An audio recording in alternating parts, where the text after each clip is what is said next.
Thank you all for coming. And just so that I'll know the drill, are we going to be able to take a few questions and answers after I get done?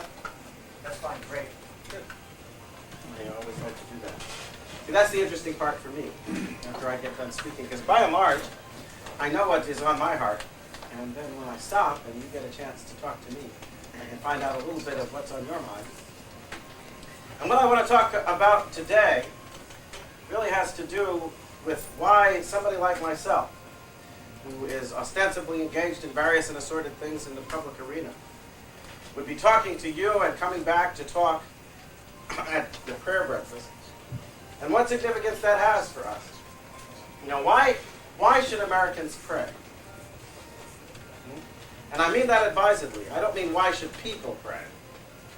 And I mean specifically, why should Americans pray? Why is that important to us?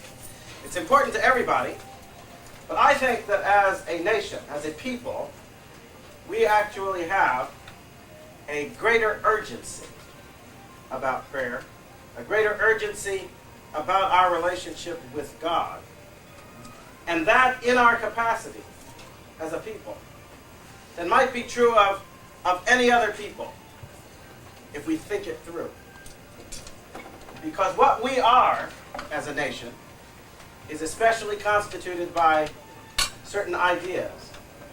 And if we take them seriously, then we are a united people. And if we don't take them seriously, then we are a disintegrated people. And I think that unhappily, we live in a time when more and more folks don't understand this.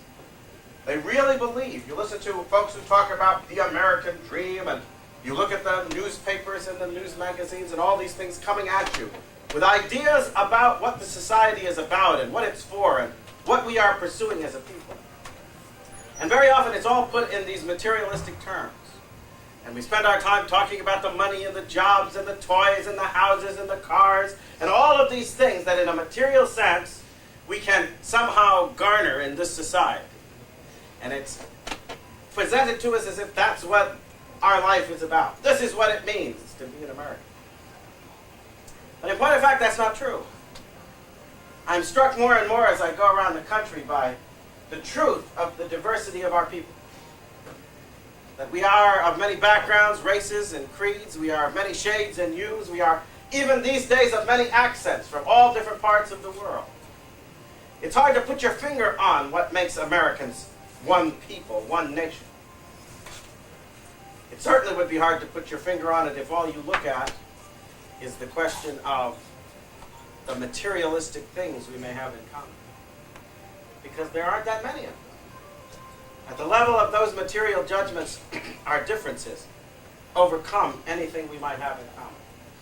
We are black and white, we are Christian and Muslim and Jew, we are people of different backgrounds, of all different varieties. What on earth could bring such a polyglot mass together and make us into a single nation? I think it's kind of hard to realize if that's the way you're going to judge, if that materialism is in fact the foundation of what we are. And I don't think there's much hope for our unity. And in the end, I think we'll dissolve into a squabbling mass of different groups fighting over our little piece of the pie without any sense of what constitutes our common ground. But I think that there is such a common ground. And I think that common ground doesn't have to do with the things you can touch and taste and feel and enjoy in some material sense. That common ground has to do with our allegiance to certain moral ideas and principles. Nowhere better stated than in our founding documents, when our founders gave us what is for a nation one of the greatest gifts that can be given. A sense of who we are and why we are what we are. And in that declaration they make it very clear. We hold these truths to be self-evident, that all men are created equal, that they are endowed by their Creator with certain unalienable rights. We can say those words over and over again. We hear them all the time. I wonder how often as a people we actually reflect on what they mean. I wonder how often as a people we are actually willing to confront their implications. Because if those words and those ideas are what bind us together, then what our founders did when they set this nation in motion was perhaps the greatest gift that has ever been given to a nation in the history of mankind, because what they did was to present to us right there at the wellspring of our existence the fact that everything we are, everything that we stand for in the way of justice and injustice and illegitimacy, everything that we purport to believe about rights and freedoms and translate into action in our elections and our court systems, all of it rests on what? All of it rests right there on the relationship between mankind and Almighty God. All right. Right there. You go back to that beginning, and right there at the beginning, the ground on which we stand is a simple premise.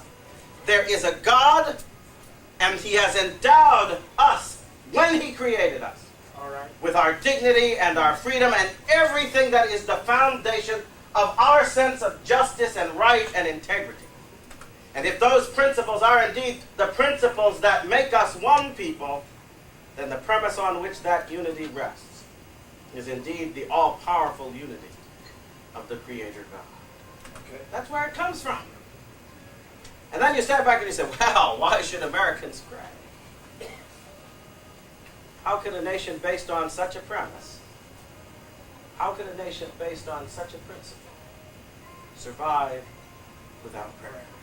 That's right. If everything that we hold dear in some political sense, in some public sense, if everything that we are rests on that moral premise of God's creative power, of His endowment. Now remember this. This is not some impersonal God. This is not some God of nature acting heedlessly without an interest in mankind. No. This is a God that takes an interest, a God that endows, a God that has it in His heart to gift man with this dignity that reflects His purpose in creation. All right. That's what the Declaration All right. says. Say it. Are endowed by their Creator.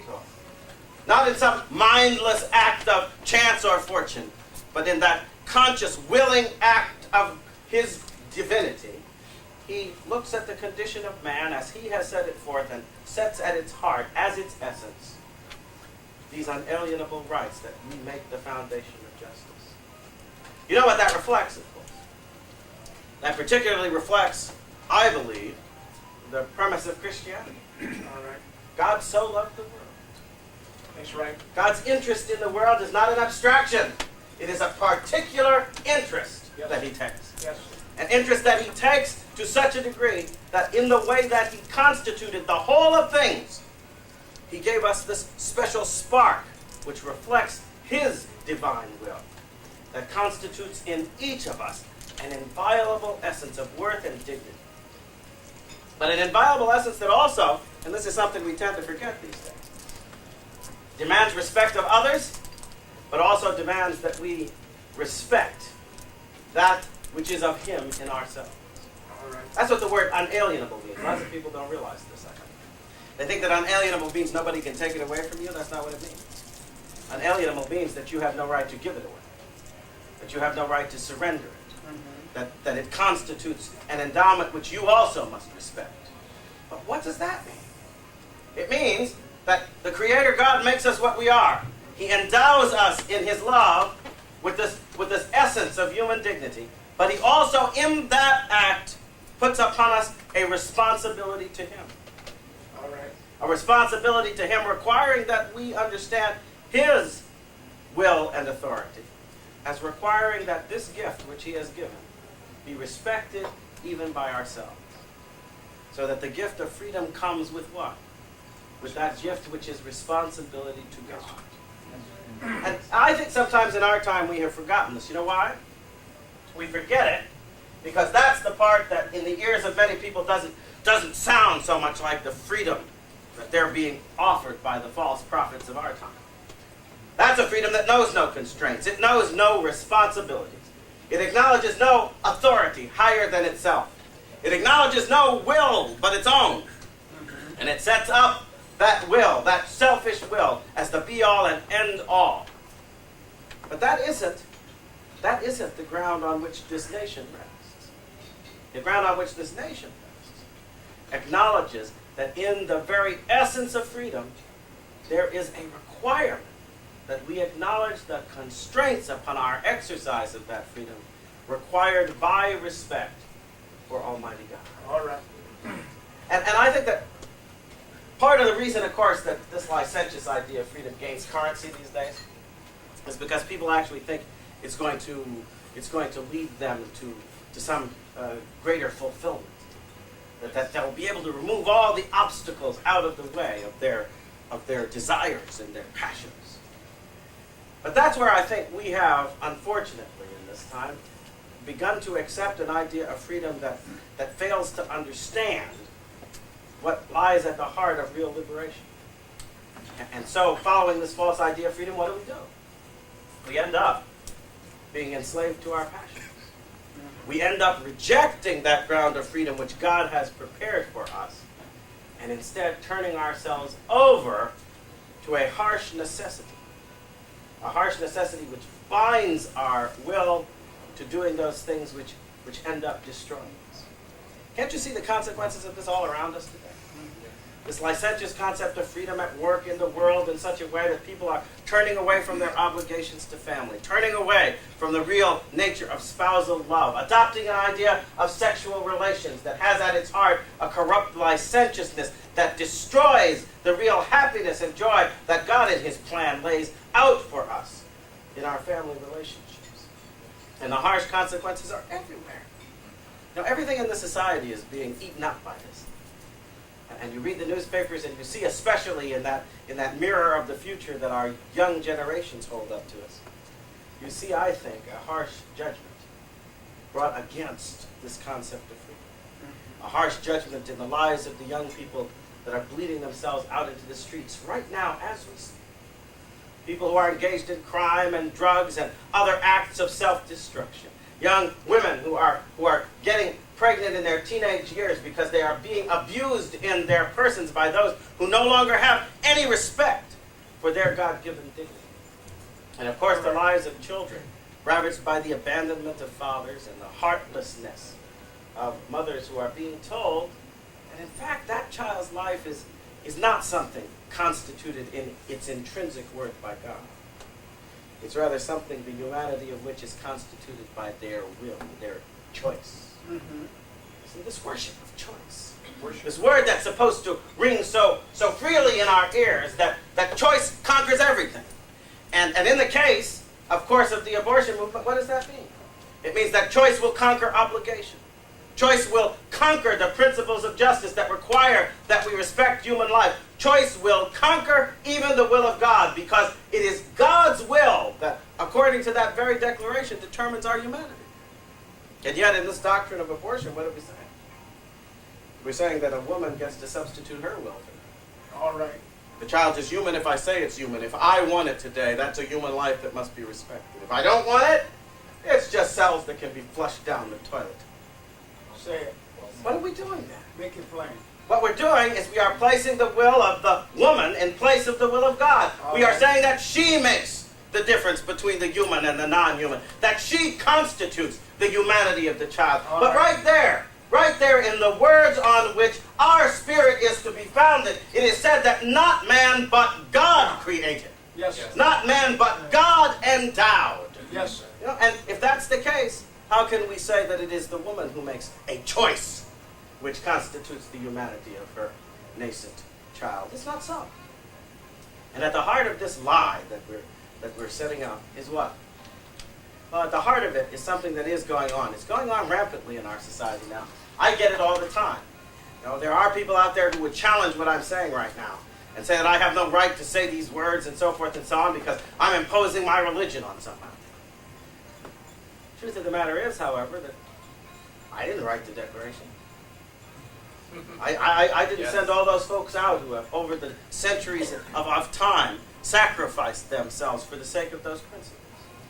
They watered it with their blood and with their sacrifices, and right there in it, there is stated certain basic prerequisites. You know, there's a basic prerequisite of this country's existence, a basic prerequisite of our idea of freedom, an absolutely essential premise without which we can claim no rights and have no freedom, and that premise is the existence of God.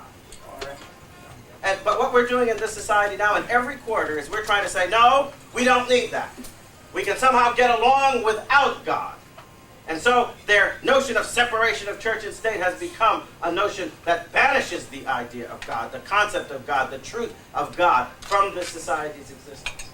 But what I want somebody to explain to me is how it is then that we can survive as Americans if that premise, which is the very foundation of our national identity, is being discarded. For if there is no God, then there was no endowment with rights. And if there was no endowment with rights, then there is no claim to be respected in those rights. And where are we then? Back in the dark ages of tyranny, back in the dark ages when there was no law except a law of might makes right. And there was no hope except for the temporary relief from that sleep or oblivion might offer from the miseries of oppression. See, I wonder in this society about the people who are trying to steer us away from looking at the truth. And the truth is that from its very beginning, I believe, this country has stood on a ground that requires, doesn't just allow, it doesn't just tolerate, it requires the leaven of people of faith. And this is something that unfortunately, I think sometimes, even those of us who are believers, we forget this. We forget that prayer, as it is, especially a Christian vocation, is also, if you think about it, especially a part of the citizen vocation of Americans. Because if God goes away, so does everything that makes this country possible. Yeah. And if God ceases to take an interest, if we can no longer call upon his name, then everything we have erected in that name will disappear. And if you understand the basic principles set forth in the Declaration, we have erected everything in his name.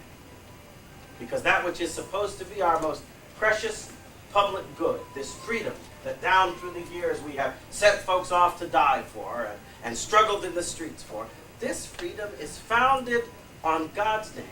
Mm-hmm. It is founded on our acknowledgement of his creative will. Yes. It is founded on our acceptance of his authority. Amen. Because in the end, it's that authority that is supposed to limit the consciences of human beings in their exercise of government power. We have our rights from God, yes. So what?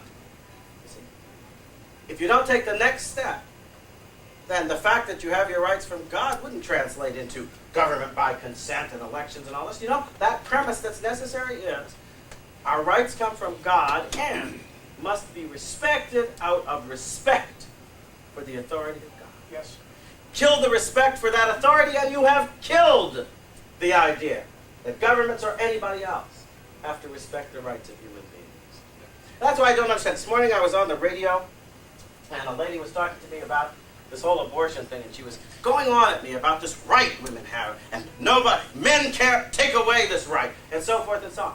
I'm sitting there thinking to myself, but how can you lay claim to a right which, if you exercise it, denies and destroys that authority which is the foundation of your claim to have any rights? You see, if God is the source, indeed, of that transcendent guarantee of our dignity, and we exercise our freedom in such a way as to turn our backs on God and deny his authority, then on what grounds are we going to continue to claim that we have any freedom? And if somebody comes along and decides to take it away, who are we going to appeal to? Having taken God off the throne, having banished him from our consciousness as a people, to whom shall we cry out when the hand of the oppressor comes down upon us? Yes. Now, I think,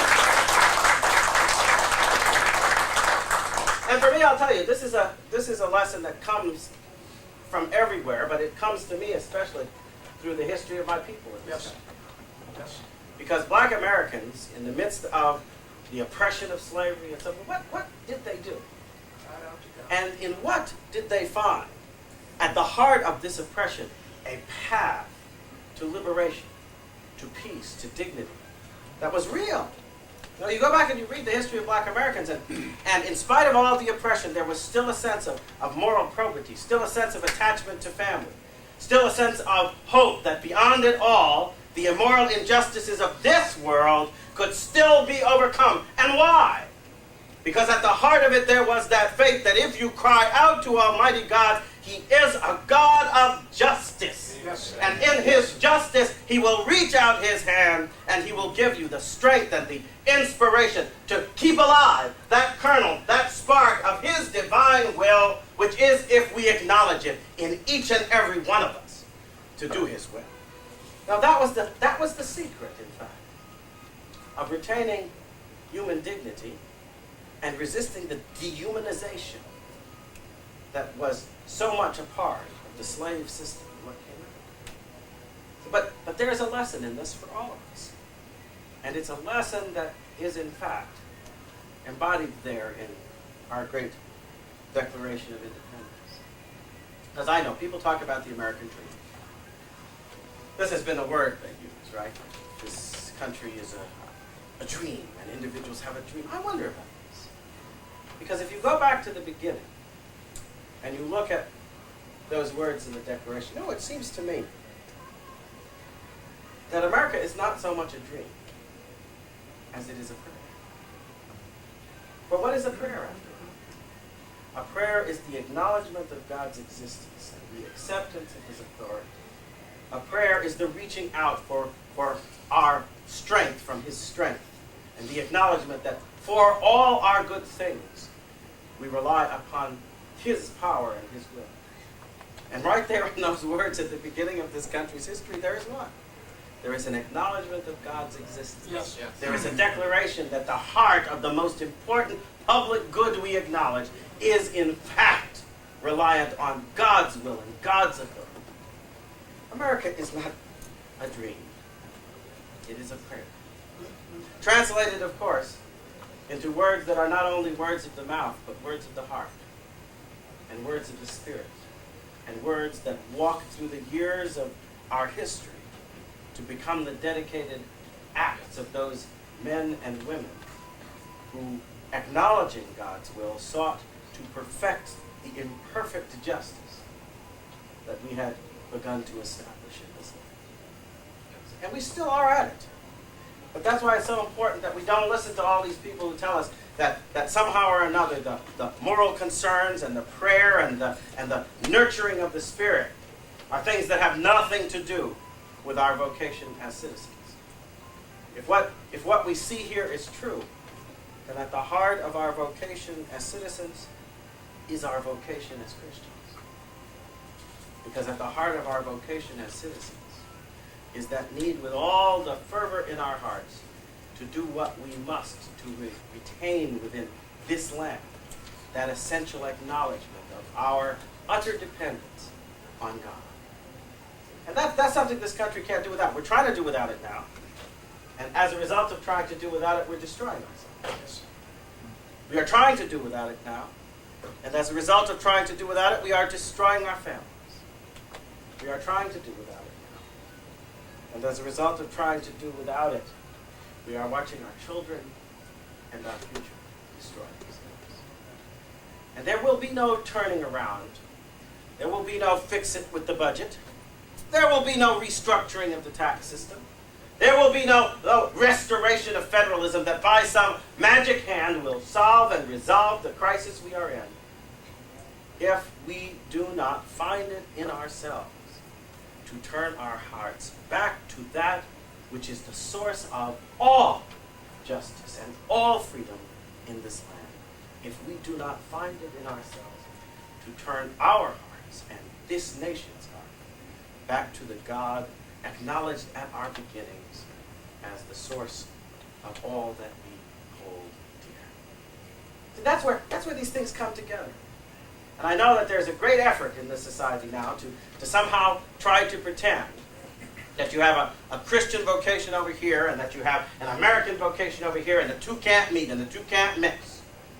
But this is not so. It's so even at a practical level. Because most of what we can push forward toward in this society, a lot of people now, they complain about taxes and the power of government and all of this. Do you want to limit that power? Do you want to limit size and scope and all these things people talk about? You know what it requires? What it requires is that we begin to understand in our hearts that in this society, we can go on if we want trying to substitute taxes and bureaucracy and other things for our vocation and our contribution, but it's not going to work.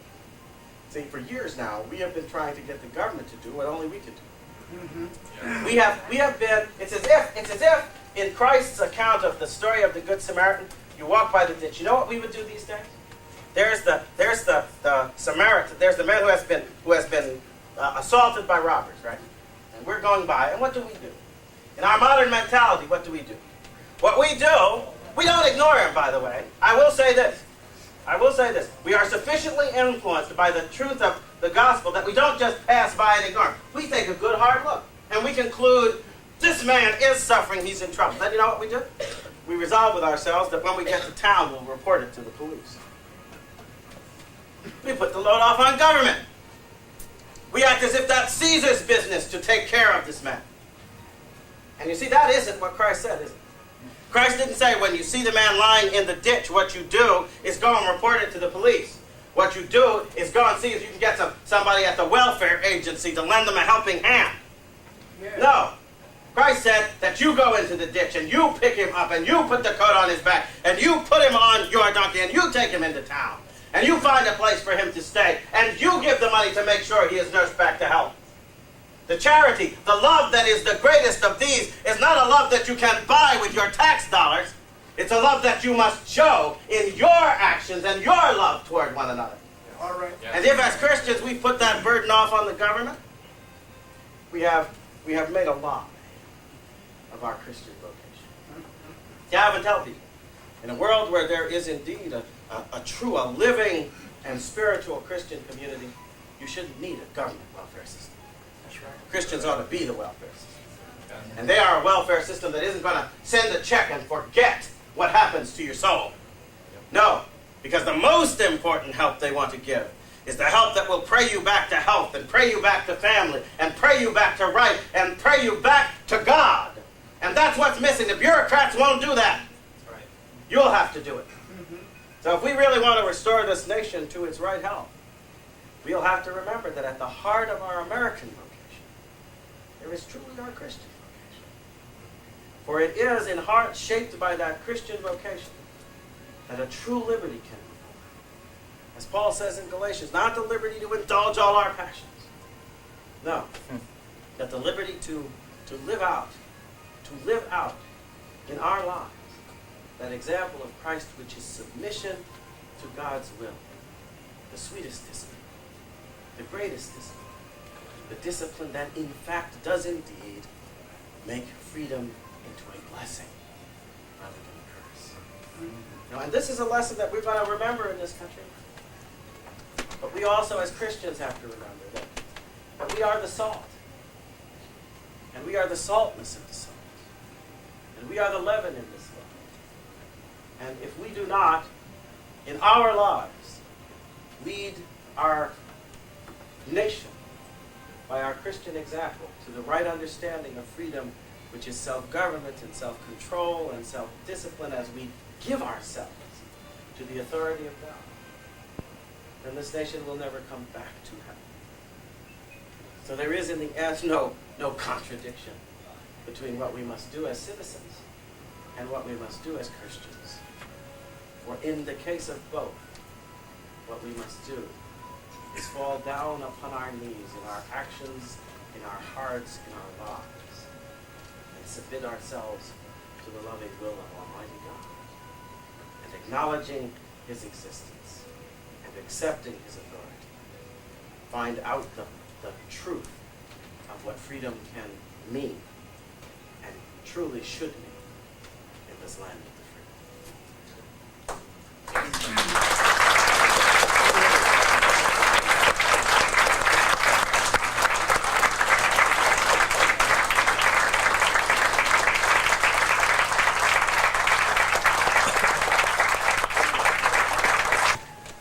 And we think of all of the front runners, the announced and the unannounced persons who are running for President of the United States. What you say sounds so different from what they say. Why is that? I guess you'd have to ask them. I'm not sure. I mean, I guess, for various reasons, I am deeply impressed with the truth that our country is grounded on these moral principles. Now, I don't know if others feel that way. But I feel like everything I've learned about the history of this country, and especially, I guess, what I have taken out of my wrestling with the injustices done to black Americans. I mean, that's a hard road when you're coming along. You know, as a young boy, when I first started to come to consciousness of what the situation of my people had been in America and the kind of things that had gone on in slavery, that went on in segregation and so forth and so on, it broke my heart. And of course, that's to be expected, I guess, because somehow or another that means that here in the land of your birth, there is a kind of strangeness about it, something that excludes you and shuts you out. And so I had to come to terms with what might be, if anything, you know, that which allows folks like myself to still feel that in spite of all of that, there is a sense in which we are essentially bound to this nation and to other people in it. And see, this is what I think a lot of people miss, because on strictly material grounds, if I just take seriously the material relations among human beings, then there is no ground for much unity between black Americans and the rest of the people in this country. We have a history that does not bind us. It cleaves us. We have a history that does not draw us together. It separates us in the memory of wrong and injustice and all kinds of things that I think become a legacy of bitterness. What can you do to sweeten that bitterness? See, for me, the struggle was a struggle. If you're going to understand how it is that there is common ground, then it had to be in moral terms, because there were no others. It had to be in terms of the fact that in spite of all that was going on, in terms of episodes and so forth, there still was that shining sense that we acknowledged the same God. And in that acknowledgement, we fall down upon our knees before the same power that is saying to us, this is justice. And it was on that ground, of course, that one could appeal to the conscience of people in the country to change the injustices. But it also means that for me, it was quite clear, if there is anything essential to being American, it has to be in this kind of moral realm that we come together. And that's why I'm so frightened for my country right now. Because people who don't see the importance of that moral realm are allowing it to be polluted and destroyed. And as it is polluted and destroyed, the possibility of our oneness as a nation will be destroyed with it. You see? We have no source of unity except that which is grounded upon this acknowledgement of justice as it comes from the hand of God. That is what makes us one people. In that sense, we are bound together on the basis of a clear theological premise. Abandon that premise, and we are abandoned as a people. Mr. Keyes, how do you see your message being received in Iowa, and what do you think your chances are in the caucus? Well, the message is being received well. I'm getting very good turnouts at all the events that we have arranged. There seem to be a lot of people interested in coming out and hearing what I have to say, and a lot of folks who share a heart for the same issues and priorities that I'm articulating. I don't know what that indicates about the future, and indeed I don't think about it very much. The aim in what I am doing is to try to get a message across to people that will hopefully stir up both the thinking and the hearts and the spirits of people in this country. That's the essential thing. And in doing that essential thing, if we then are able to forge a practical coalition that transforms the nature of politics, that's fine. You know, but the essential thing has to be to keep our eyes on that message, which must somehow or another, I think, get back into the hearts of this people. How people then translate that into action is going to be up to them, whether that means that you support me or somebody else. But the point is, we've got to start to take this seriously. And we aren't, to tell you the truth. We aren't. I go on the radio, I had it this morning. Now, people will call up and it's almost like, well, you know, I agree with you on all that moral stuff. Now let's get to the really important stuff. What do you think of taxes? What do you think of that? No, this is not so. The really important stuff is that which has to do with our moral crisis.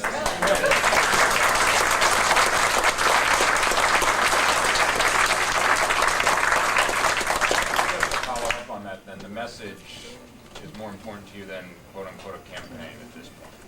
No, I would say this. You know how Marshall McLuhan said the medium is the message? Well, in this particular case, the message is the campaign. And of course, that doesn't mean that it's not successful. Because contrary to what people think out there who look upon this whole process like it was some kind of a horse race or a game of some kind or another, I don't think it is. I think a lot of Americans are serious people.